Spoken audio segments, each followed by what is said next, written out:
പാമ്പുകളോട് വലിയ ശല്യായിരുന്നു. ശരിയാ, പാമ്പുകളോടൊക്കെ വലിയ ശല്യം തന്നെയാ.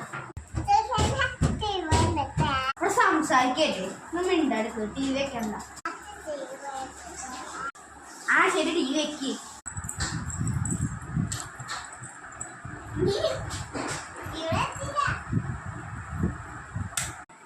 ഈ പാമ്പിനോട് വലിയ ശല്യല്ലേ. എന്തത്?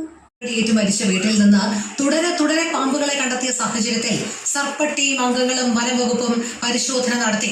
അതിന് 3 ആൾക്കാരെ കണ്ടുപിടിക്കും. അതേതാ 3 പേര്? ഈ ലിസ്റ്റിലുള്ള ആരെങ്കിലും ഒരാളെ കണ്ടുപിടിച്ചോ? ഓക്കെ, അപ്പൊ ഞാൻ പോവാ.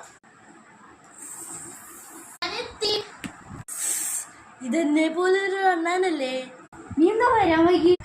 2 പേരെ കിട്ടിയില്ല, ആകെ 1 പേരെ കിട്ടി. സദാര അത് പൂച്ച സാർ.